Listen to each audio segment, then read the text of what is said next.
Hi everybody, I'm Jenny from Yoga Wisdom, and if you are enjoying my videos, please subscribe and keep seeing some good information about yoga poses. Today I'm going to work on the shoulder stand, Sarvangasana, and the plow, and show you the common mistakes that I found through my practice, and I'm finding it from my practice. Every time I help a student, their eyes brighten up and understand that shoulder stand is not actually what they thought it was. And you often hear a very common thing is it's a shoulder stand, to stand on the shoulders.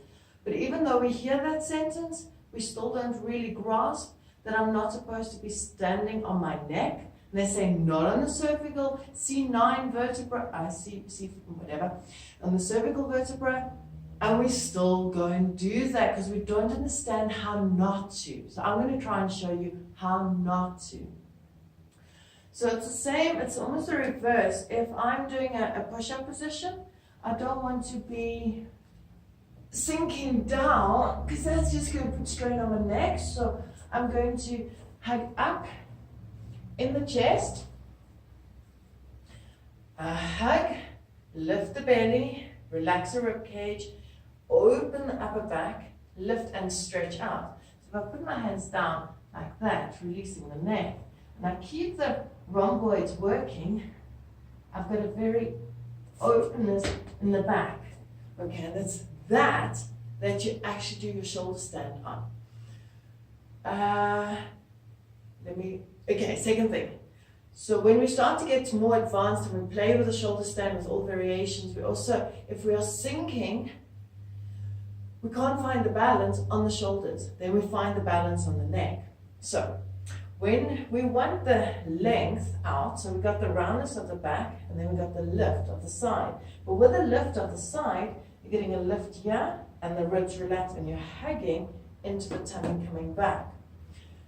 Let's go rolling. So just a simple rolling exercise, letting the pelvis come back. The pelvis does that rotation, I think it's a backward rotation, every time, even though I'm coming up. So it's not trying to get up there, it's pelvis goes back, pelvis stays going back, and it rolls you forward. Doesn't make logic sense, but physics, it makes sense. Okay, so we roll back, there I roll back again. And then only does it rotate when I come sitting up if I want to. And roll back, roll. And that's what gives you the lift and the strength to lift the pelvis in the shoulder stand, not only using the upper body. So they say that if you're doing a shoulder stand correctly, you should feel a nice neck release, and it's true. The neck really gets healed by the shoulder stand because it places your shoulders, it releases the neck, and these muscles feel better afterwards. Very often, those muscles don't feel better afterwards when the shoulder stand is not being done correctly. So let's try now to take that further, that lift of the pelvis. You want the pelvis to drive you up so that you can sink down into the shoulders and get the size of the body lifting up. So that goes into further variations like Niralamba Sarvangasana. When I'm not holding my back, then I want the torso muscles to lengthen the spine upwards. So just to go into a shoulder stand, often if you're very flexible sometimes, or maybe other reasons, we go and we just kind of drop and we don't get the hips up. You really want dynamic hips driving you up so that it goes directly up. Okay, and then so don't think, okay, so that's a nice practice, just rolling, coming to a squat if you like, and rolling. Second, other thing is don't think of a shoulder stand as being your head, your body. It's not a bend in the neck like that. It's almost, if you think of Viparita Karani, it's much more drop to the chest, and you've got space between chest and tummy, and very relaxed in the neck. There. Okay. That works. I normally struggle with this one on my elbows. Now I've just placed it very nicely. Okay.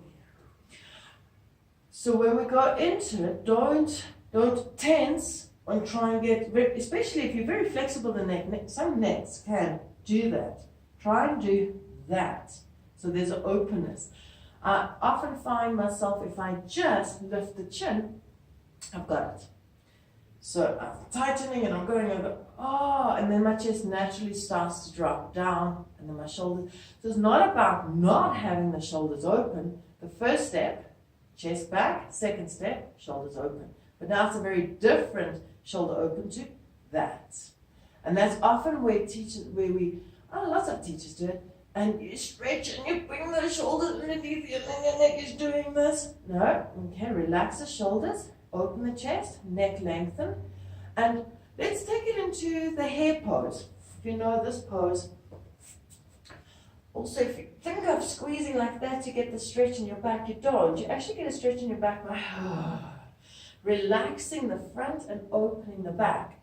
So hare pose, that one where they do it in the Bikram yoga. You want to lift the chest, release the neck, and feel the lift coming from the pelvis to get the head curling in and then lengthening open. So not a crunching, but almost like a spiral, lifting the front of the body, which will then in turn lift the outside back of your body. Okay, let's take this all into our shoulder stand now. So I'm going to first relax, get the pelvis there, relax the chest, open the shoulders, release the neck.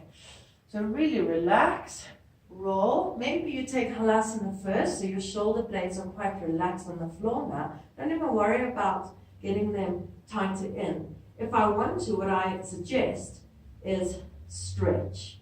Just stretch. Don't think of rolling. No. Okay, let's get back to relaxed shoulders.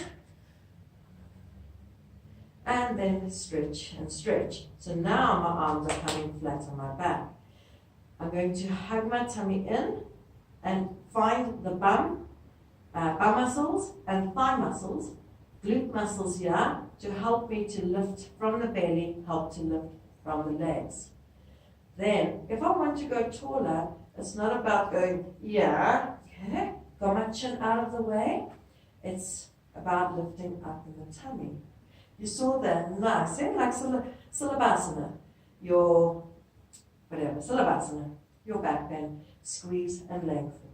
Okay, from there I'm very lifted and lengthened in the side body, so that if I want to start working the lumbar, try not to go onto the neck like that. Try and find the tummy muscles and on my shoulders. Okay, so that's quite a bit of some work. Same when you go into your plow and Karnapidasana. The biggest thing is to help the body to come up so that not all the weight's dropping into the neck. So I hold strong in the tummy, there, now on my shoulders, and I keep working there, lengthening, lifting, and then that will take me further, not that. This is almost like your back has to get longer and longer to go further and deeper into it. Cool. And you can play with your bridge. Cool. Okay, we might do a tutorial on that one, because that one's a dangerous one for the thumbs. Okay, so play gently. I think that's it for today.